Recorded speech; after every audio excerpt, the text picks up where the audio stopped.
Dude, the sexual tension at this funeral is thick. Yeah, Well, thick and there's thorough. thick and thorough. There's so many people in this scene, the main Yeah, one, yeah, the Rhaenyra and meat. This Daemon. is the meat right here. Right. You get these two, but then you also get a little bit of Alicent and Sir Christian Cole. Like Yeah. there I think there's a little something going on here, right? Oh, 100%. I think there is. And by the way, listen, I fucking hate Kristen Cole now. He might be my least favorite character in this goddamn show. But, like, fuck me if he's not great looking. Look at this guy. He's a specimen. Oh, Look he at is his great face. Yeah, looking. he is a great looking dude. But yes, I hate this guy. He can fuck himself, man. Fuck Alicent, whatever. I don't care. I don't like either one of them, but Kristen Cole especially can go to hell. Sorry, keep going. Yeah, so there's somewhat of a love triangle here with King V imagining his dead wife as Alicent Right. during interactions, and then Alicent clearly having sex with Christian Cole. I don't think King V gives two shits, but yeah, keep going. Then we also get Larry Strong just Sheesh. lurking in the back. I cannot wait to put myself in a position that need be when the time arrives. Shut the fuck up, Larry. I dropped my cane. I hope someone doesn't fuck me. Spread the cheeks out. Doesn't fuck me with it. It's like, why is it pre-lubed? Oh yeah, this guy wants it so badly. But Yeah, the he other does. love triangle that is sparked back up, and I know you hate seeing him back on screen, but I love every second of it. Otto and King V, baby, no. they're back. The power couple of Westeros. Well, dude, this is like really the first big time we see him during this whole ceremony. Otto looks like absolute garbage here. What He they did him dirty here, man. I thought like, wow, he did not age well. I thought King V didn't age well. Otto didn't age well either. But later on, we see him in the castle, and he actually looks great. So Yeah, I was gonna say I think Otto just was woken up like 10 seconds before this. yeah, he's like, hey, get up. disheveled. The funeral's right now. He's like, fuck. I think so too. That's why he was so pissed. Remember, he went over to Aegon and like fucking stuck his boot up his ass and everything else. Dude, That he just yes. woke up. That's why he was pissed. Yeah, dude. Oh, Otto. I hope Otto just like straightens out Aegon, gets him a little better in to play the Game of Thrones versus where he's at right now, where he literally just wants to fuck anything that breathes. Speaking of another love triangle going on, Aegon and any woman around him besides his sister. Anybody, yes. Yeah. Look at King V here. He looks pretty good compared to the last episode. He Look, does the crown, a lot crown better. covers a lot of the damage that's going on. Yeah, yes, it does. It covers that scalp. You can't really tell the thinning of the hair. You know what's weird about this? This is so not even related to the story or whatever, but I watched the after credits thing, and they said that this funeral scene or whatever what you want to call it, was like the first scene that they shot for the season. Really? Yeah, isn't that strange? It's like, imagine, I wouldn't think they'd go from like the shitty King V to the healthy one, but that got me thinking, like, do you think they started off his costume like this and then they kind of built it up from there? Like they kept adding hair to his head after this point to make him look healthy instead of like a degeneration. It's like a regeneration thing. Yeah, they get a mask of just a horrible looking King V, and then they put more on top of it to make him look younger. Yeah, I think that's the way they did it. I mean, for the cast and crew, that effect is great. Like he's improving constantly over time. Exact opposite effect we get, but I don't know. I was just thinking about that. Either way, yeah, King V does not look nearly as bad in this at all. You really get the decrepit vibes later on in this episode. But dude, he's still yelling and being healthy. I actually think he did great. He did a good job.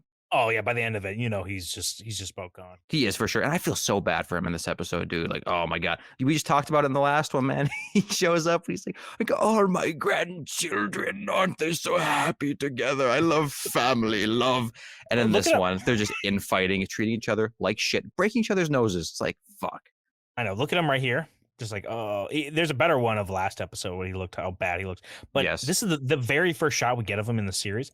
Just look how awesome. Oh my goodness. He looks so good. You love him? You're like, oh, dude, I just want to make him happy. Oh, I love you, King V. I like, yes. You know what I think about all the time? I think back to when he's kicking Daemon on the ground or whatever, and Daemon's like, wed Rhaenyra to me. And then he's like, you are already wed. And he's kind of laughing a little bit and stuff. And it's just like that jovial King V attitude. Even when there's such a serious conversation like this happening, interaction, he's still kind of laughing to himself like, are you fucking kidding me? He's taking it with stride. I fucking love King V. And it's going to be a sad day when he dies. We got to make a video. Rest in peace. I know. We'll do a whole, like, this will be our hour-long moment of silence for King V. In memoriam. Yeah. The day of silence for the death of fictional King V. But King V wants to like make up with Daemon too at this funeral. I know, so sad. Oh, it's just King V has to go up to Daemon. Daemon doesn't even come up to his brother, who's clearly like on his last like year or so. I don't know how much long. I'm surprised at how long King V is able to last. I really thought he was going to be dead after last episode, but now he's still going. But yeah, Daemon makes King V get up and go over to talk to him, and King V tries to give him some, hey, I mean, the gods sometimes can be unkind. He's like, yeah. Ever looked in a It's mirror? like, And you're holy like, holy shit. shit. Yeah, I know the gods could be unkind, man. I know. Huh? Oh, Huh? It's like, yeah, it was brutal, man. I don't know why he said that to him. It's rough. And I do feel bad for King V in this situation. He wants his brother to love him. He's at the end of his life. I feel like, he wants his family all around. And that's why I said I felt bad for him earlier, too, with all of his kids and stuff like that. It's just like at the end of your life, wouldn't it suck to feel like your family's falling apart? You know I what I know. mean? Ah, Yeah. that's rough. Especially when their eyes are on like some other totally different goal, like what's clearly happening right now, where everyone is focused on power and seizing their claim to the throne, where he's just like, hey, dude, enjoy the time we have together. I Let's know. just all have fun. Like, dude, we're like the royalty around here. Is that kind of cool? And they're like, Yes, that cool.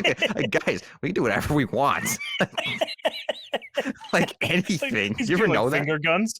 He's like, Around the room, like knocks a servant's tray out of his hand or something. It's just I'm not gonna get in trouble for that. You're not either. Try it out.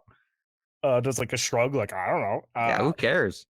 I hated in this episode. Me and you talk about this all the time. I think it's my biggest critique of this season. This long sensual scenes you have with Rhaenyra and Daemon, or just the long sensual scenes you get in general in this season, but with Daemon and Rhaenyra, it's like, oh, I don't care that they're an ancestral couple here.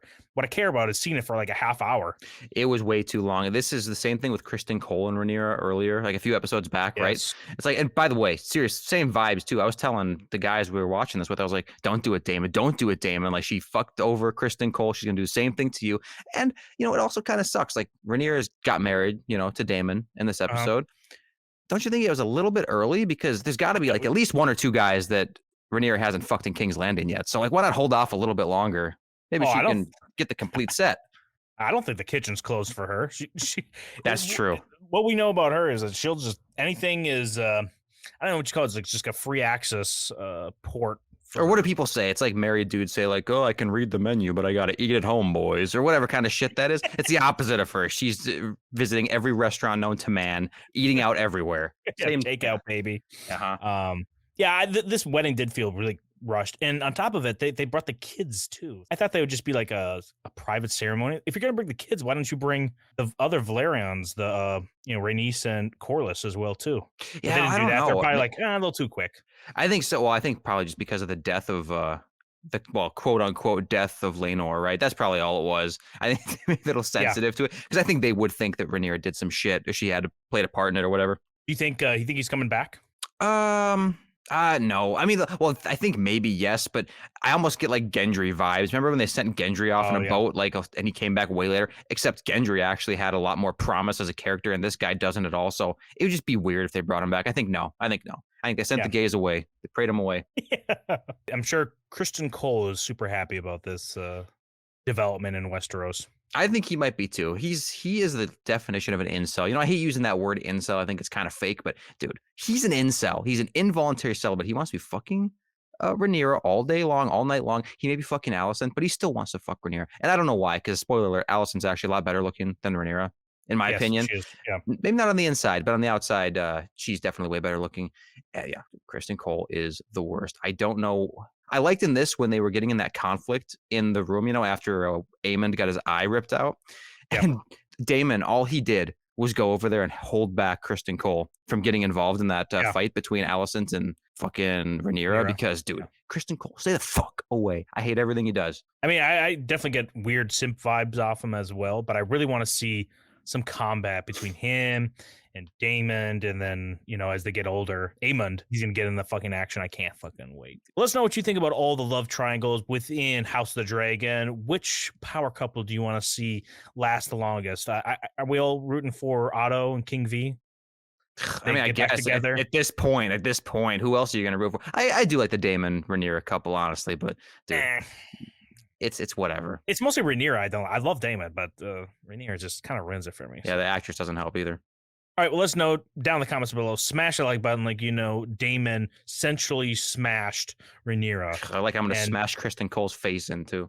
Yeah, and subscribe if you want to see more content like this.